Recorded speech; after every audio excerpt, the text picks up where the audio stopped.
Hey YouTube, this is Asian with Cards, and we have Miguel here. And what'd you do this weekend? Yo, what's up? I got third place at the regional here in Rochester, New York. Yeah, playing Scareclaw, pure Scareclaw again. Yeah. We do X1. Yeah, X1. Yeah, 7-1 throughout the day. Sounds good. Yeah, I think quickly go over my matches. I think it was Generator, Rika, Branded, 2 Rescue Ace, Cash Tira. That was my only loss to the guy who got first place. And That was the final round. Yeah. Okay. I think what's that, like 6 or 7? I might be forgetting one, but that's more or less the matchup. Oh, and then I played a going second Sprite. So yeah, those are the matchups for today. Went pretty good. I guess just some quick shout outs. Shout out Tony behind the camera. Shout out Dave, the guys I came with. He also got top 8. And then shout out all the guys back home in Frederick. Yeah, got to represent. So a lot of good players. Cool mat. You got the deck box. Yeah. If you want to get on with the list. All right, yeah, let's go. All right, yeah, so we'll start with the main deck. Main guy of the deck, Visa Starfrost. Yeah, really good in this deck. He's like an extender. He allows you to make Baron. You can play around like Inperm, Veiler, Ash Blossom if they hit your Link 1 with this guy. So really good card. No reason to play 2, or 3 for that matter. But yeah, 1 is really good. I'm not sure like if this list is standard because I don't think this like deck is like has like a standard like set ratio. Yeah, it's hard to say. Yeah, not too many people are playing this. So, but I think 1 should be the standard if it's not. And then we'll get into the Scareclaw names. So we max out on all these guys, 3 of each. Yeah, pretty solid. So like the level 4, he's the best one, obviously. He's the only one that actually does anything on summon. Searches a Scareclaw spell trap and then draws one if you have 3 or more defense on field. So like 90% of the time you're getting the draw one, the engage infect, really good. And then these little guys, they're all 1-card starters. They're all a 1-card OTK through a blank board. And then and they're all 1-card extenders too. So like the more you draw, the more extenders you have, the more things you can do with your opening combo. Really cool. And then just to quickly go over them, right? This guy gives piercing. This guy gives multiple attacks for each Scareclaw name and defense. And then this guy boosts 300 for each defense you control. So if you have like just these 3 on field, that's like 20,000 damage piercing. Like it's insane. Like doesn't matter how many monsters you have on board. Like nobody's surviving. I think you did that was the second to last round against. I did that like every round.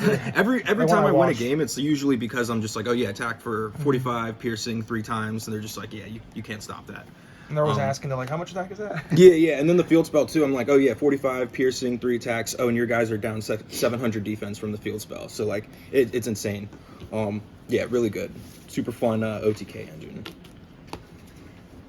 And then just to get into the spells, so just the 2 field spell. You don't want to play 1, you don't want to play 3, because you don't really want to open it, because you search it with the Link 1.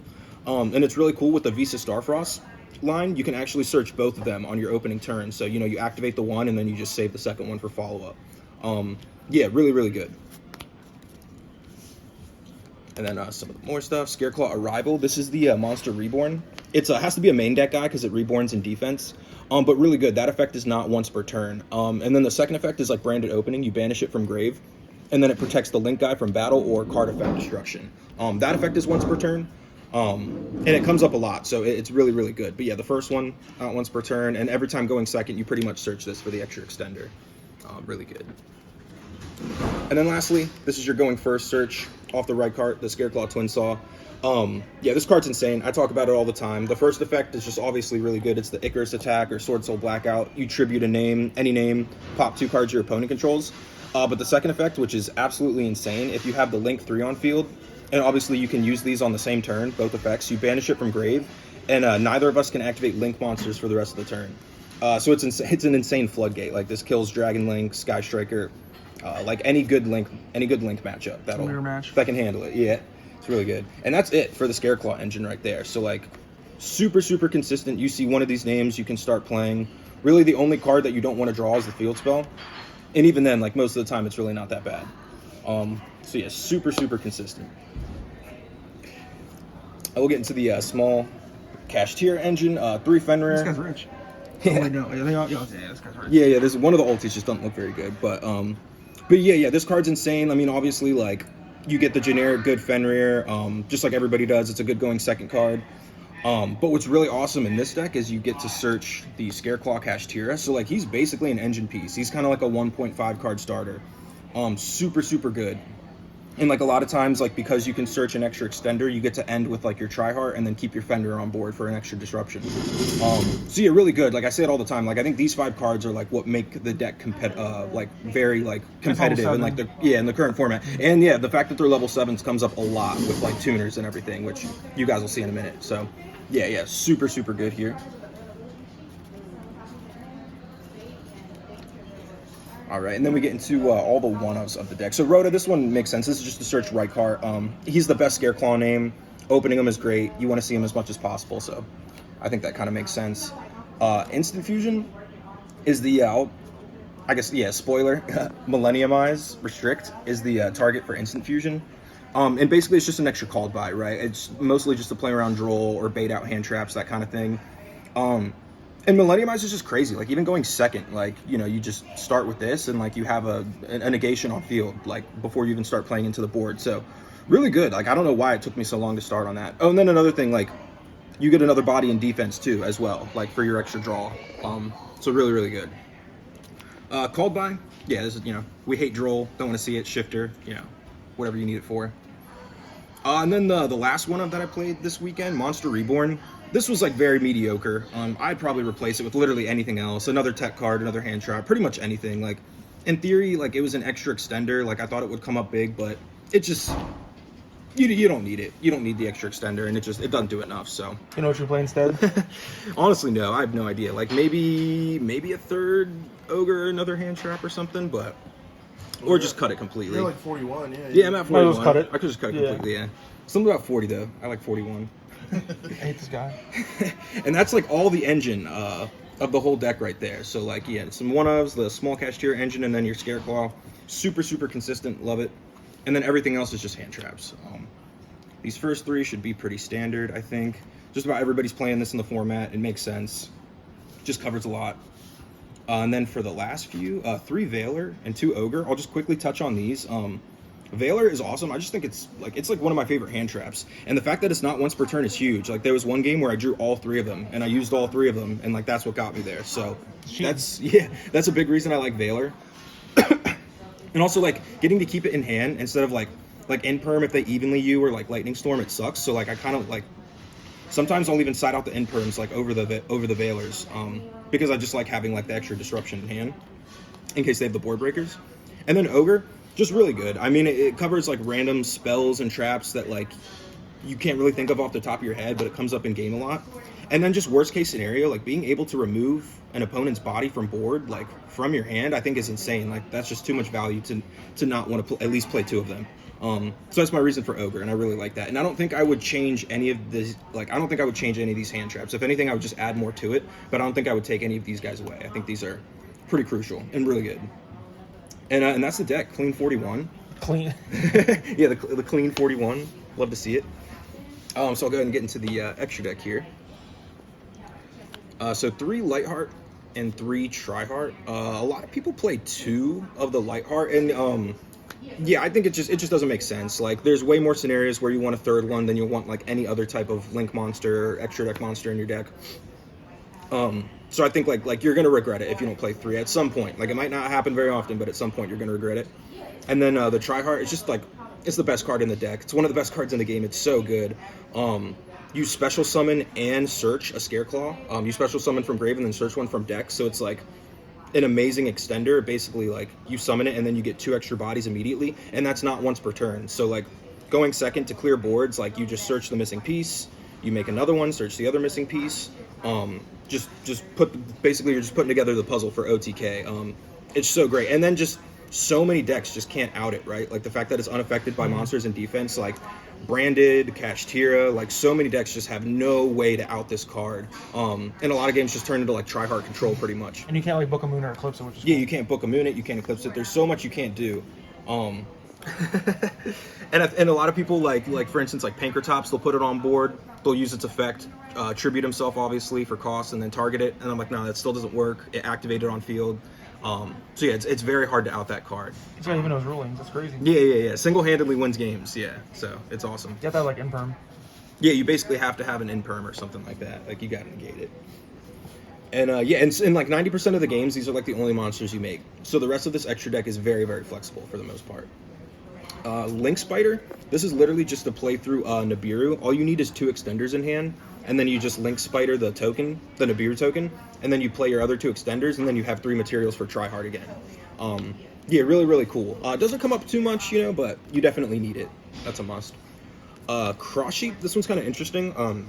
It's for a very specific combo, basically to make Baron on your 5th summon.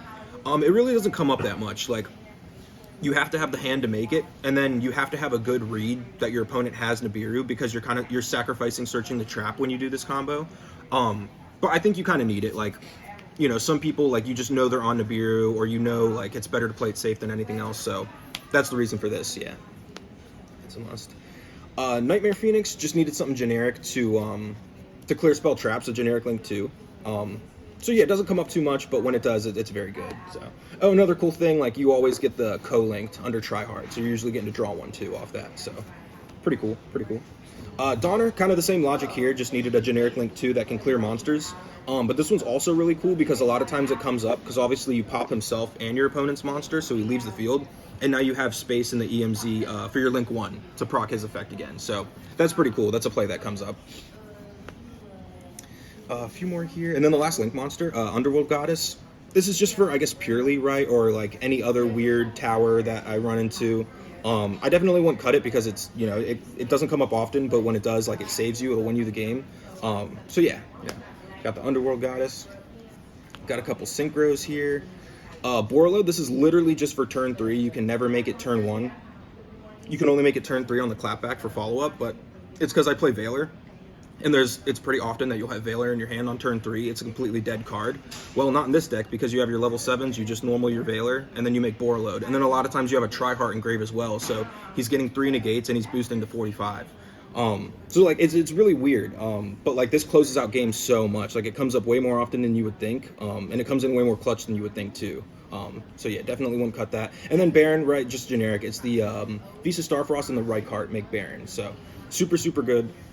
And I'll just quickly touch on these 2 together, because it's a really cool interaction, right? Like, you synchro Reichardt and the Visas to make Baron, and then you can just banish them from grave to get your Vicious Astrolabe, which is really good, obviously, going into boards, because this guy gets massive and he pops a card.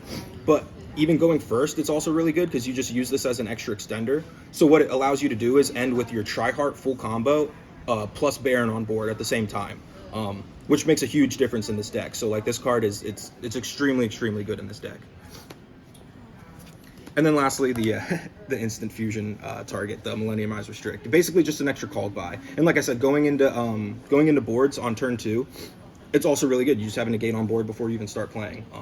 So yeah, really good. And then, you know, you have your extra defense for Reichardt. And then if you go turn 1 at the end of the turn, like, this is going to get destroyed from instant fusion, so you just link it off and search an extra follow-up if need be. So really good. I don't know why I wasn't always playing this.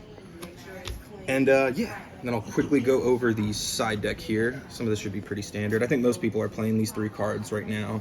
Kind of makes sense. Respect the back row. 3 Nibiru, just wanted to respect big combo decks. I didn't want it in the main deck, so I don't really want to brick on it, but like, you know, when I know I'm going second, and I know this is a good blowout card, you know, it's always going in. Makes sense. 3 Bell, just wanted to respect Labyrinth, wanted to respect Branded, like Math Mech. Like, there's just certain matchups, like, not enough to where I want it in the main deck, but there's certain matchups that this card is so good against. I think 3 in the side is kind of necessary.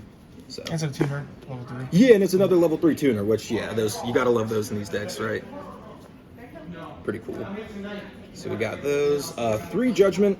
This is always, every game I go first, you put this in, right? Just helps deal with board breakers, anything you want. And then just something really cool is, like, I find that in this format especially, so many decks just hard lose immediately if you Judgment their normal summon. So that won me a lot of games today, just Judgmenting the normal summon, and then, you know, they just pass turn, that gets me there. So, yeah. Love that card. Splash. This is the Omni Negate for the Scareclaw engine. It's a really good card because it sends from the spell trapyard to graveyard for cost. Like, that's how you activate it. So there's absolutely no way you can negate this whatsoever. And then it doesn't negate the activation or destroy. It just negates the effect. So it's really good against, like, you know, a Branded Fusion, a Triple Tactics, anything like that. So this gets around Lost? Yeah, it gets around Lost. Yeah, exactly. Yeah, really good. Card's amazing. Every time going first, that card also goes in. And then the last two side deck cards, Cosmic Cyclone. Again, just wanted to respect back row, and you know, these cards go in first, going a lot as well. So yeah, it's a very clean side deck. I was very, very happy with it, honestly. And that is the deck right there. Yeah. Any final thoughts? Not too much. It was a fun weekend. I think this deck is super, super underrated. So, you know, check it out if you haven't yet. It's also very, very fun to play. And yeah. Yeah, thanks for profile. Yeah, no problem.